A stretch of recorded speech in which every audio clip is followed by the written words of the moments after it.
Всегда улыбчивая и очень обаятельная, Ольга располагает к себе с первой минуты. Наверное, и в этом качестве характера доля успешного ведения бизнеса. Но неоспоримым плюсом является профессионализм и постоянный рост количества услуг и их качества. Если еще это аппаратная косметология, то, безусловно, нужны аппараты.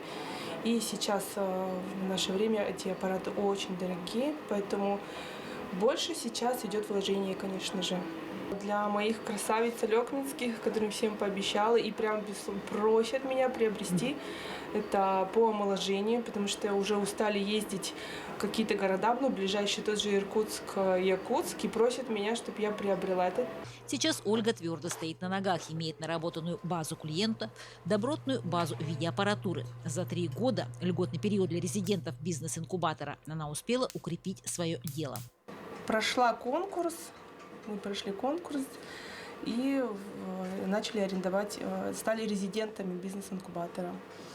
Это очень такая хорошая поддержка, прям тем более начинающим предпринимателям, кто только начал свою деятельность, этого помогло очень для развития бизнеса.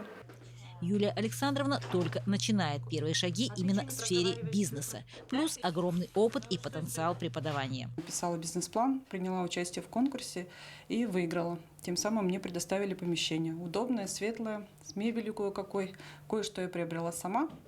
Взяла кредит и приобрела необходимую мебель. Также оргтехнику предоставил бизнес-инкубатор мне. То есть все условия были для меня созданы. И на первом этапе я прям вот сразу погрузилась в работу.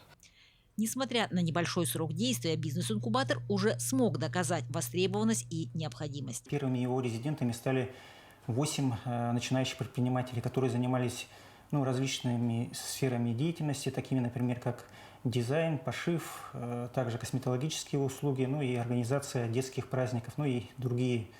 В настоящее время в бизнес-инкубаторе у нас занимается своей деятельностью 6 резидентов. Основная деятельность направлена на такие виды деятельности, как репетиторские услуги, косметологические, полиграфические. Есть также те, кто занимается ремонтом сотовых телефонов и оргтехники. Елена Фас, Максим Копылов, Алекминск.